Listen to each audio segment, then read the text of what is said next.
In a city of millions, where skyscrapers pierce the clouds and dreams are traded like stocks, a young man named Ethan felt invisible. He lived in a small apartment in a forgotten corner of the city, a place where the bright lights of downtown were just a distant, taunting glow. By day, he served coffee to people who never made eye contact, and by night, he returned to the silence of his room, the weight of student debt and unfulfilled potential pressing down on him.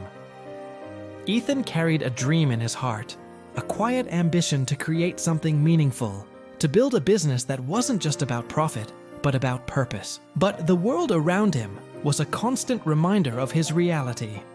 His bank account was a flat line, and the voices of practicality, from family, from friends, told him to be realistic, to keep his job, to forget his childish ideas. Their words were like bricks, building a wall around his aspirations. One cold afternoon, while wandering the city streets to escape the confines of his own thoughts, he stumbled upon an old, quiet bookstore tucked away on a side alley. The sign above the door read, "The Compass Rose." Inside, surrounded by the scent of aging paper and leather, he met an elderly man with kind eyes and a gentle smile. His name was Mr. Harrison, the owner. Seeing the searching look in Ethan's eyes, Mr. Harrison didn't ask what book he was looking for. Instead, he asked, "Feeling a bit lost, are we?" Ethan, surprised by the directness, found himself pouring out his frustrations. The dead-end job, the crushing debt, the dream that felt impossibly far away. "Everyone tells me my goals are too big for someone in my position," Ethan confessed. "They say I should just be grateful for what I have." Mr. Harrison listened patiently. He then walked to a glass case and took out a small, antique brass compass.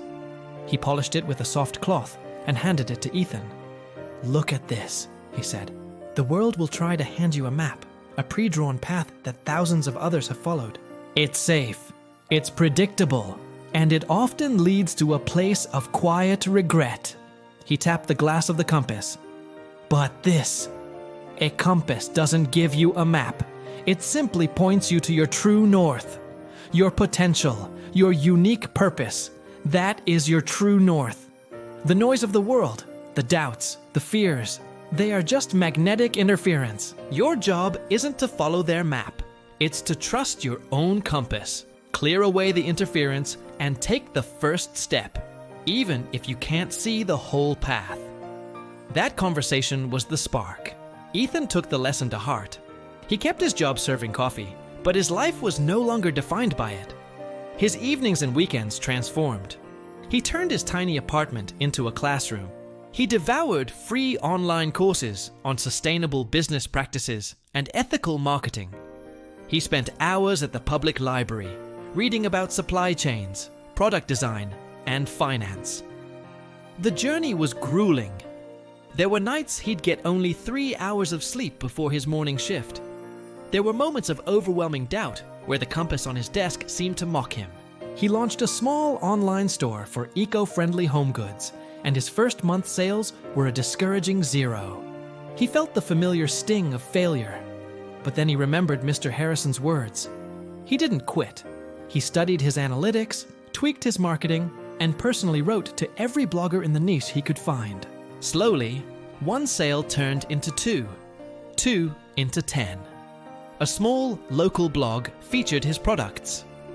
The momentum started to build. He used every dollar of profit to reinvest, improving his products and expanding his line. He worked with a fierce discipline, fueled by a belief that was now unshakable.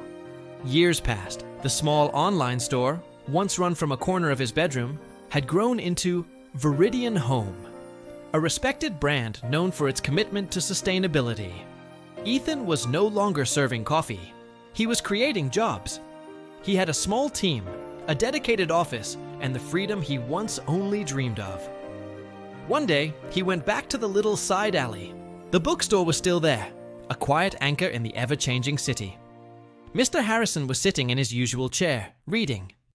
He looked up as Ethan entered, a knowing smile on his face. Ethan placed a small box on the counter. Inside was the first product he ever designed. "You showed me how to find my true north," Ethan said, his voice thick with gratitude. Mr. Harrison simply pointed to the antique compass, which Ethan had placed on the counter next to the box. "The compass was always inside you, son," he replied. "You just needed to believe it was there. Your life is your own story, and you hold the pen.